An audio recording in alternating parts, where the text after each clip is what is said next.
नमस्कार and welcome to study I Q my dear friends. मैं हूं Prashant Mawani. I hope you are good. आज 5 दिसंबर 2020 है, दिन है Saturday. Raise the joy of others and you will get even more joy. मैंने ये कोट्स बंद कर दिए थे, मुझे लगा कि ये कोट्स जो हैं उसकी कोई खास इम्पैक्ट आपके ऊपर नहीं होती होगी, तो आई थॉट कि इसको बंद कर दिया जाए। तो बंद किया तो आप में से बहुत सारे स्टूडेंट्स ने लिखकर अपने कमेंट सेक्शन में और मैसेजेस किए हैं कि इसको कंटिन्यू रखा जाए। तो मैंने सोचा कि अगर इससे आपको खुशी मिल रही है तो इससे मुझे भी खुशी मिलेगी। तो raise the joy of others and you will get even more joy. Dear friends, अगर आप यूपीएससी प्रीलिम्स 2021 की प्रिपरेशन कर रहे हैं तो स्टडी आईक्यू ने लॉन्च की है एक टेस्ट सीरीज। फिलहाल 50% डिस्काउंट मिल रहा है। 14 दिसंबर तक ये डिस्काउंट मिलेगा। सारी इंफॉर्मेशन testiq.in पर अवेलेबल है। अगर आप मेरे लेक्चर्स की पीडीएफ को डाउनलोड करना चाहते हैं तो ये है मेरी टेलीग्राम चैनल, इसको ज्वाइन कर लीजिए। हमारी YouTube channel study IQ education को सब्सक्राइब करना ना भूलें। Piercing the Paul Indian express का एक एडिटोरियल है। एक ऐसा दिन हम देखने वाले हैं, इंसानियत की बात करें, ह्यूमन बींग्स की बात करें, तो पिछले लगभग एक साल नहीं, आई वुड से 9 महीने, 9 महीने या फिर 10 महीने, जनवरी फरवरी से स्टार्ट करें 2020, तो कोरोना वायरस जैसे जैसे स्प्रेड होने लगा, जैसे लोग मरने लगे और इसकी कोई ख़ास दवाई हमारे पास नहीं थी, तो आई एम श्योर कभी ना कभी हम सब ने कहीं ना कहीं ये प्रार्थना की होगी कि हे भगवान, हे ईश्वर, हे अल्लाह, हमें इस मुसीबत से बचाइए, इसका कोई इलाज हमें मिले। वरना यही लग रहा था, जिस प्रकार से मीडिया में रिपोर्ट्स बताए जा रहे थे, ऐसा लग रहा था कि एक के बाद एक जो है पूरी दुनिया जो है वो इंसानियत या फिर ह्यूमन बींग्स जो हैं वो मर जाएंगे। ऐसा स्टार्टिंग में लग रहा था, ऐसा मीडिया ने दिखाया था।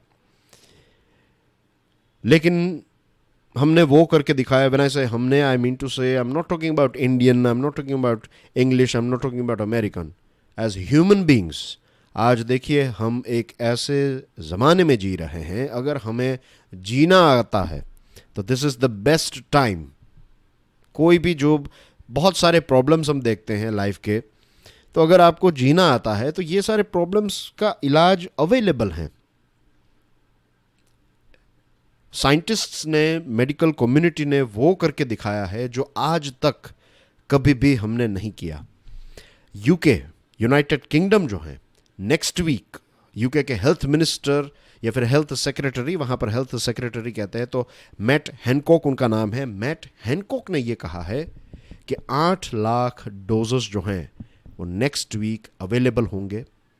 कोविड-19 की दवाई या फिर वैक्सीनेशन मिल गया है। 8 लाख लोगों को डोजेस दिया जाएगा। मैंने आपको ये भी बताया था कि अप्रैल 2021 तक यूके का ये टारगेट है कि वो अपनी सारी पॉपुलेशन को वैक्सीनेट कर देंगे।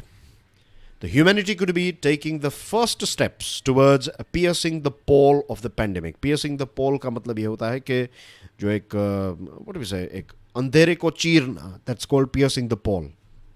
तो एक ऐसा एक निराशा भरा हुआ एक वक्त जो था, अब धीरे धीरे रोशनी नज़र आ रही है।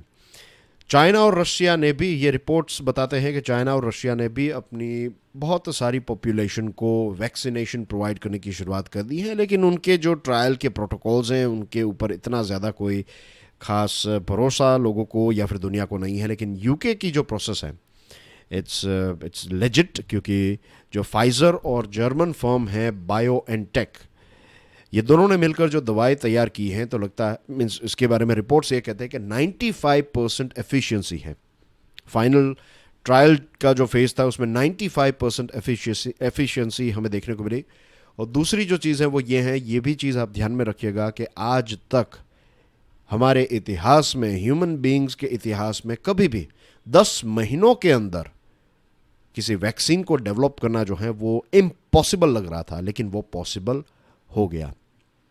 तो ये हम सब की, किसी ने दुआएं की, किसी ने प्रार्थनाएं की, किसी ने फंड प्रोवाइड किया, किसी ने एक्सपर्टीज़ प्रोवाइड की, तो मिलकर एज वी कैन से कि ह्यूमन बींग्स ने ये बैटल जो है उसको जीतने की शुरुआत जो है वो हो चुकी है। एक स्टार्ट स्टॉप, या फिर हमारी जो बैटल थी, आई वुड से कि हमारी बैटल कोरोना वायरस के साथ नहीं थी, आई वुड से हमारी बैटल जो है वो वक्त के साथ थी। सोचिएगा इसके बारे में।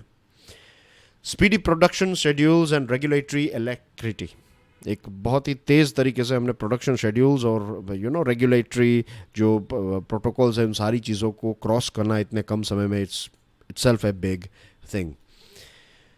दूसरी जो इंटरेस्टिंग चीज़ है वो ये है कि ये जो वैक्सीन है, फाइज़र बायोएनटेक की जो वैक्सीन है, ये अपने आप में भी एक नई चीज़, एक नए अप्रोच के साथ ह्यूमन इम्यून सिस्टम को बूस्ट करेगी। As we know dear friends, messenger RNA, I am sure आपको इसके बारे में पता होगा। मैसेंजर आरएनए के बारे में बहुत सारे वीडियोस अवेलेबल हैं हमारी चैनल के ऊपर भी। अगर आप देखेंगे तो you will find videos about messenger RNA के mRNA क्या हैं, कैसे ये काम करता है, थिंग्स लाइक दैट। अगर हम 18th सेंचुरी की बात करें तो आपको ये नाम पता ज़रूर होगा, एडवर्ड जेनर। बताइए एडवर्ड जेनर जो हैं वो किस देश के थे? Stick your answer in the comment section. ये एक फिजिशियन थे और जो स्मॉल पॉक्स हैं उनकी दवाई बनाने का जो एक श्रेय है, जो एक इन्होंने बनाई इसकी दवाई, राइट, एडवर्ड जेनर ने। तो उनको ये मीन्स उनकी जो पूरी हिस्ट्री है अगर आप देखेंगे कि कैसे ये हमें दवाई मिली, तो यू विल फाइंड कि जो डेयरी फार्मर्स थे तो उनको स्मॉल पॉक्स नहीं होता था, क्योंकि स्मॉल पॉक्स का एक बहुत ही वीक वर्जन जो है, वीक वर्जन से वो ऑलरेडी एक्सपोज्ड थे। तो इसकी वजह से उनकी बॉडी जो है वो यूज टू हो गई थी।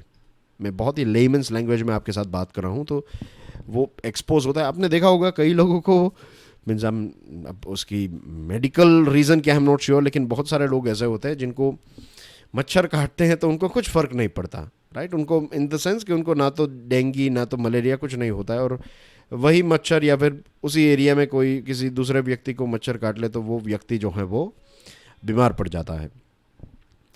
तो यहाँ पर जो एडवर्ड जेनर ने नोटिस किया 18th सेंचुरी में वो ये कि डेयरी फार्मर्स जो हैं वो स्मॉल पॉक्स से इम्यून थे, क्योंकि वो एक बहुत ही वीक वर्जन जो है इस पर्टिकुलर पैथोजन का उससे एक्सपोज्ड थे।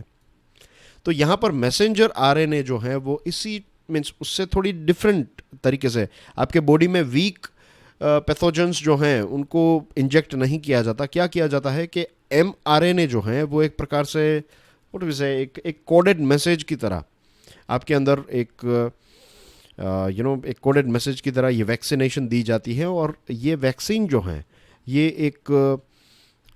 एक ऐसा एनवायरनमेंट क्रिएट करती है आपके बॉडी के अंदर कि आपकी जो इम्यून सिस्टम है वो इस प्रोटीन्स को पैदा करें, जो प्रोटीन्स कोरोना वायरस के लिए फाइट करने के लिए इस्तेमाल किए जाते हैं। तो ऐसे प्रोटीन्स को एक्टिवेट कर देती हैं, और फिर एक्चुअली में जब कोरोना वायरस आपको इन्फेक्ट करने की कोशिश करता है तो ऑलरेडी आपकी बॉडी जो है, आपकी इम्यून सिस्टम इतनी ट्रेंड हो चुकी है कि वो कोरोना वायरस को फाइट करके उसको हरा दे। तो mRNA इस प्रकार से काम करता है, राइट। और mRNA जो हैं ये ईजियर भी हैं, सेफ़र भी हैं, और पिछले 25 सालों से ये टेक्नोलॉजी जो है इसका इस्तेमाल भी हो रहा है। ज़ीका वायरस में mRNA का उपयोग किया गया, फिर रेबीज प्रिवेंशन में भी इसका उपयोग किया जाता है। एक जो इसका डीमेरिट है, इसकी वीकनेस जो है वो है कि mRNA जो है ये एक बहुत ही अनस्टेबल मॉलिक्यूल है। तो अनस्टेबल मॉलिक्यूल इसका मतलब ये है कि आपको इसको बहुत अच्छी तरीके से संभाल कर रखना पड़ता है। You have to keep it under sub zero temperature.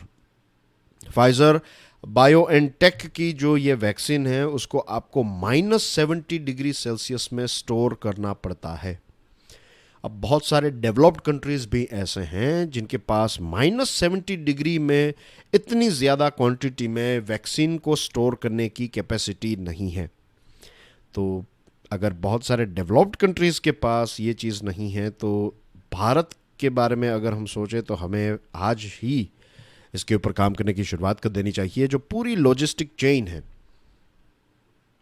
जिसमें हम -70 डिग्री सेल्सियस या फिर उससे भी कम तापमान में अगर आपको किसी पर्टिकुलर वैक्सीन को स्टोर करना है और इतनी क्वांटिटी में और अलग अलग जगहों पर, तो ये अपने आप में एक दूसरा चैलेंज है जिसके लिए प्रिपरेशन जो है वो आज से ही सिर्फ भारत को नहीं, दुनिया के जितने भी देश जिनके पास ये फैसिलिटीज़ नहीं हैं उनको इसकी एक तैयारी जो है उसकी एक तैयारी की शुरुआत कर देनी चाहिए।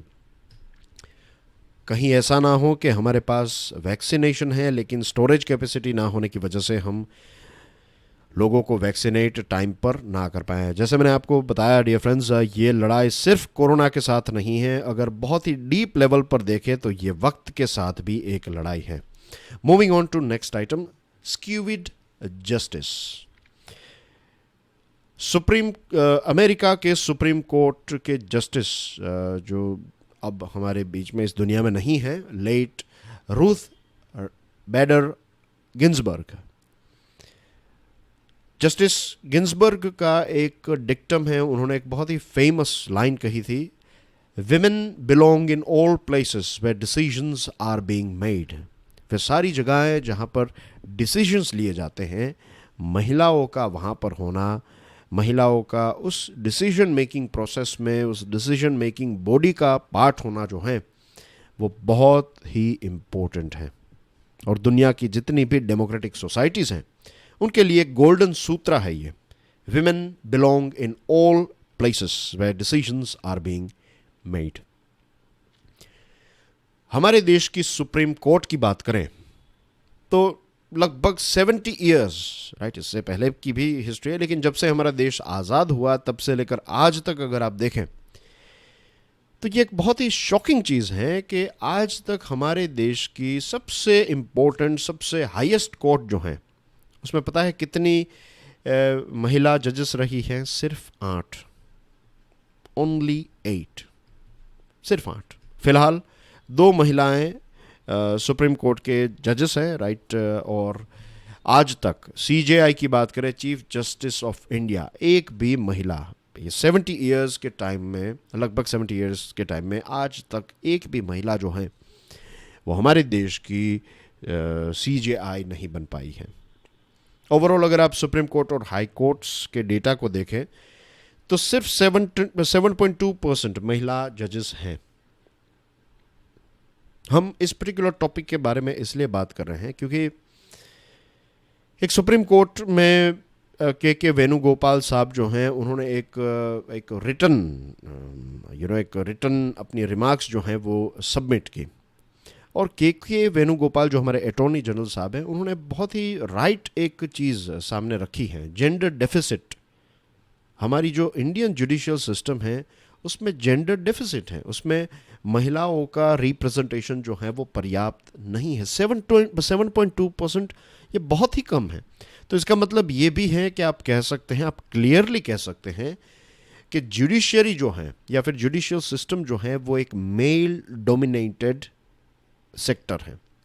अगर आप सिविल इंजीनियरिंग को देखें तो सिविल इंजीनियरिंग जो है ये एक मेल डोमिनेंट सेक्टर है, वहाँ पर बहुत ज़्यादा पुरुष। आप ये जो सिविल इंजीनियरिंग की कॉलेजेस हैं तो उसमें भी देखेंगे कि एक 40 लोगों के क्लास में आपको 3 या 4 ही महिलाएं देखने को मिलेंगी, बाकी के स्टूडेंट्स जो हैं वो मेल होते हैं। और जब वो प्रोफेशन में आप जाएंगे, आप देखेंगे जॉब्स में, तो वहाँ पर भी यही सिचुएशन आपको देखने को मिलेगी। This just one example. In the same way अगर आप देखें तो जुडिशरी में भी यही सिचुएशन है। The attorney general made this remarks in a written submission when he was asked by a Supreme Court bench to weigh in on a particularly flagrant bail condition set by the Madhya Pradesh High Court. Madhya Pradesh high court ने एक bell देने के लिए condition रखी थी। अब हुआ ये कि एक पुरुष ने, एक व्यक्ति ने किसी महिला के साथ कुछ ऐसा किया जिससे आप कह सकते हैं कि उस महिला का जो सम्मान है, उनकी जो गरिमा है, उसको ठेस पहुंचाई। तो अगर ऐसा होता है, अगर आप लेट्स से किसी महिला के साथ बुरा बर्ताव करते हैं, उनके साथ कुछ भी आपने गलत किया, तो क्या होना चाहिए? उस व्यक्ति के खिलाफ केस होना चाहिए, उस व्यक्ति ने जो भी चीज़ें की हैं, राइट। तो उस हिसाब से हमारे देश में सारे कानून हैं, सारी चीज़ें क्लियर हैं, तो जो भी कलमें उस व्यक्ति के ऊपर लगाई जा सकती हैं वो लगाइए, जो भी सज़ा है, जो भी प्रोसेस है उसको फॉलो कीजिए, एंड दैट्स इट। लेकिन जस्ट इमेजिन कीजिए कि अगर मध्य प्रदेश हाई कोर्ट ये कहती है कि आपने एक महिला के साथ बुरा बर्ताव किया है, तो आपको अगर बेल चाहिए तो आपको क्या करना है? आप उस महिला के घर पर जाएंगे, उस महिला से राखी बंधवाएंगे। I'll tell you one thing, Morocco नाम का देश आपने सुना होगा। बताइए कि मोरक्को जो है वो किस कॉन्टिनेंट का देश है, और मोरक्को के कैपिटल का नाम भी बताइए। ये दो प्रश्न मोरक्को के साथ मैं आपको पूछना चाहता हूं। ओके, मोरक्को में आई एम नॉट श्योर फिलहाल अभी ऐसा कानून है या नहीं, बट आई थिंक है। मोरक्को में ऐसा है कि अगर किसी व्यक्ति ने किसी महिला का रेप किया, राइट, तो कोर्ट में अगर वो जो पुरुष है वो कह देगा कि मैं इस महिला के साथ शादी करने के लिए तैयार हूँ। आपने एक पुरुष ने किसी महिला का रेप किया, उसके बाद केस चला और फिर कोर्ट में वो जो पुरुष है उसको बस इतना ही कहना, वो जो रेपिस्ट है उसको बस इतना ही कहना है कि मैं इस महिला के साथ शादी करने के लिए तैयार हूँ। पता है कोर्ट क्या कहेगी? कोर्ट विल से ओके चलो केस खत्म। महिला को बता देगी, महिला को वो कोर्ट बता देगी कि आप इस व्यक्ति के साथ शादी कर लीजिए, that's it, case over. Just imagine कीजिए कि वहाँ पर महिलाओं की सिक्योरिटी की मीन्स कैसा देश होगा जहाँ पर इस प्रकार के डिसीजंस लिए जाते हैं। वहाँ पर आप सिक्योरिटी भूल ही जाइए, isn't it? Means it's like एक ऐसे सिस्टम जो रेप को प्रमोट करती है। आप रेप कर सकते हैं, आप शादी कर लिए और वहाँ पर आपने वो हो गया, उसके बाद दूसरी तीसरी शादी कर ली, दैट्स फाइन। वो जो मीन्स आप जस्ट इमेजिन, हम सोच भी नहीं सकते, I can not even explain कि वहाँ पर महिलाओं की सिक्योरिटी को लेकर कैसी सिचुएशन होगी, ग्रास रूट लेवल पर रियलिटी क्या होगी। अब हमारे यहाँ पर एक हाई कोर्ट का कहना यह है कि अगर आपने किसी महिला के साथ बुरा बर्ताव किया है तो आप राखी बंधवा लीजिए and that's it, all gone. फिर वो दूसरे दिन वो व्यक्ति क्या करेगा, राखी को वहीं पर फेंक देगा और दूसरे दिन फिर से उसके साथ ऐसी गंदी हरकत करेगा और फिर कोर्ट में केस जाएगा और कहेगा कि जज साहब मैं तो राखी बंधवाने के लिए तैयार हूँ, मैं फिर से राखी बंधवा देता हूँ। तो एक तो ये राखी की जो पवित्र प्रथा है उसका भी अपमान हुआ, और दूसरी चीज़ जो ये है कि ये किस प्रकार की डिसीजन मेकिंग चीज़ है। तो यहाँ पर 9 महिला लॉयर्स ने सुप्रीम कोर्ट में आवाज़ उठाई कि ये मीन्स ये डिसीजन जो है हाई कोर्ट का, इससे तो ये सारे मैटर्स ये बिगड़ जाएंगे, इसमें महिलाओं की सेफ्टी की कहाँ बात है। तो इसीलिए अटॉर्नी जनरल साहब ने जेंडर सेंसिटाइजेशन के बारे में एक आवाज़ उठाई। एक अपने जो रिटर्न रिप्लाई में उन्होंने लिखा है कि जेंडर सेंसिटाइजेशन की आवश्यकता है। इस प्रकार से कोई कोर्ट जो है वो डिसीजन नहीं ले सकती, और जेंडर सेंसिटाइजेशन इसलिए नहीं है क्योंकि महिलाओं का रिप्रेजेंटेशन ही नहीं है।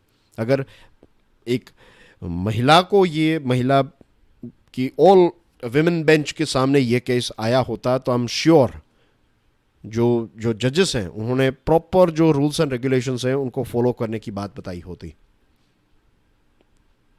लेकिन अफसोस की बात यह है कि क्योंकि ये पुरुष प्रधान सिस्टम है तो वहाँ पर इस प्रकार के डिसीजंस हमें देखने को मिलते हैं। मुझे आज भी याद है कि ये जो निर्भया वाला केस है उसके ऊपर आई थिंक बीबीसी ने एक डॉक्यूमेंट्री बनाई थी, और उसमें एक वकील ने ये कहा था, एक सुप्रीम कोर्ट के वकील अगर आर्टिकल भी लिखते हैं तो हम सोचते हैं कि वाह वो तो बहुत ही पढ़े लिखे हैं और सुप्रीम कोर्ट के वकील हैं। कम ऑन, सुप्रीम कोर्ट के वकील ने यह बताया कि उस लड़की को, निर्भया को, रात को 7-8 बजे बाहर जाने की आवश्यकता ही क्या है। उसका कैरेक्टर क्या होगा कि अगर वो लड़की 7 बजे या फिर 8 बजे या फिर अंधेरा होने के बाद अगर घर के बाहर होती है वो लड़की, तो उसने एक सुप्रीम कोर्ट के वकील ने अपने स्टेटमेंट में यह बताया कि उस व्यक्ति का कैरेक्टर क्या होगा। तो this is pure display of patriarchal system, एक पितृसत्तात्मक सोच हमें यहाँ पर देखने को मिल रही है, और उसका एक ही सॉल्यूशन है, महिलाओं का ज़्यादा रिप्रेजेंटेशन हो तभी ये चीज़ बदल सकती है, उसके अलावा ये चीज़ नहीं बदलेगी। Moving on to next item, ये भी एक इंटरेस्टिंग आर्टिकल है, टाइम्स ऑफ इंडिया का आर्टिकल है, द ट्रांसफॉर्मर्स। आपने लाइनमैन यानी कि इलेक्ट्रिसिटी के जो खंभे होते हैं, जो पोल्स होते हैं, तो उसको मेंटेन करना, इंस्टॉल करना, मेंटेन करना, इलेक्ट्रिसिटी हर एक जगह पर पहुंचे तो उसको मेंटेन करने के लिए आपने देखा होगा कभी ना कभी ये लोग जो हैं वो काम करते हैं। अब तेलंगाना में 2 महिलाओं ने एक बैटल की, उन्होंने एक एग्ज़ाम पास की और एग्ज़ाम में वो पास हो गए, सारी चीज़ हो गई, लेकिन उसके बाद जो कंपनी है, पावर कंपनी, उसने ये बताया कि महिलाएं इस जॉब के लिए एलिजिबल नहीं है, वो एक खंभे के ऊपर क्लाइंब नहीं कर सकती, पुरुष जो हैं वही इस खंभे के ऊपर क्लाइंब कर सकते हैं। तो फिर उनको निकाल दिया गया, उनको रिजेक्ट कर दिया गया और फिर उन्होंने केस फाइल किया. Apparently, the power utilities had once considered reserving a third of jobs for women but reversed this decision after worrying about women's pole climbing capacities. कि महिलाएं जो हैं वो ये पोल को क्लाइंब नहीं कर सकती, इसलिए उन्होंने ये रिजर्वेशन वाली जॉब जो है उसको रिजेक्ट कर दिया. अगेन आप देखिएगा यहाँ पर तेलंगाना हाईकोर्ट ने, अब तेलंगाना हाईकोर्ट ने जो चीज़ की दैट इज़ लॉजिकली अच्छी बात है कि तेलंगाना हाईकोर्ट ने यह कहा कि एक फील्ड टेस्ट करवाया जाए, अगर महिलाएं जो हैं वो कैपेबल हैं तो फिर उनको जॉब क्यों ना मिले. Isn't it? एक फील्ड टेस्ट करवाइए आप और देख लीजिए, अगर ये दो महिलाएं हैं वो अगर पोल के ऊपर चढ़ सकती हैं तो फिर उनको आप क्यों हटाएं. बाकी की टेस्ट तो उन्होंने पास कर दी हैं. लेकिन मेरा कहना यह है, अगर इफ़ यू आस्क मी तो मैं कहूँगा कि क्यों फील्ड टेस्ट.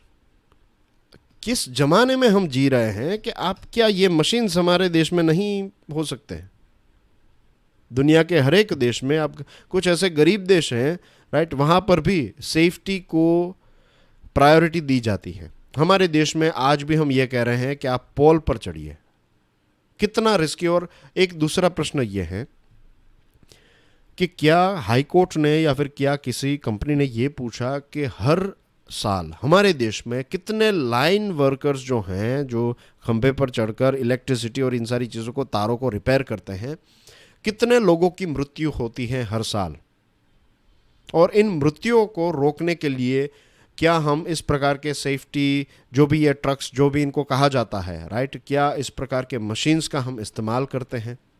क्या जो लोग ये तार को रिपेयर करते हैं, क्या उनके पास प्रॉपर ग्लव्स हैं? क्या उनके पास प्रॉपर, उनको इलेक्ट्रिक शॉक ना लगे, उसको लेकर क्या क्या चीज़ें हम फॉलो करते हैं? अब देखिएगा कभी, आई डोंट थिंक सो कि ऐसी कोई जो व्यक्ति, कितना रिस्की होता है वो ये जॉब बहुत ही. और सबसे ज़्यादा रिस्की कब हो जाता है? मुझे लगता है रेनी सीजन में राइट. एक तो बारिश हो रही है, लाइटनिंग हो रही है और ऊपर से आपको यहाँ पर पोल पर चढ़कर ये काम करना है. तो क्या सेफ्टी प्रोटोकॉल्स फॉलो किए जाते हैं? दूसरी चीज़, महिलाएं हर जगह पर हैं, आर्म्ड फोर्सेस में हैं, कंपनीज के सीईओ हैं, हर जगह पर हैं.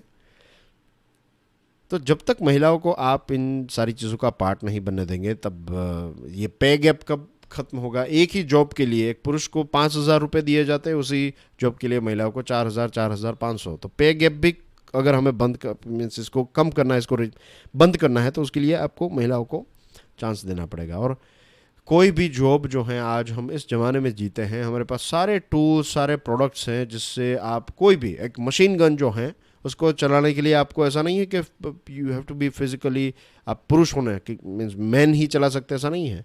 मशीन गन्स डिज़ाइन जो है ये यूनिसेक्स हैं. इसी प्रकार से ये सारी चीज़ें जो हैं ये यूनिसेक्स हैं. कोई भी इंसान जो है, ह्यूमन बीइंग, इसका इस्तेमाल कर सकता है, चाहे मेल हो, फीमेल हो या फिर ट्रांसजेंडर हो.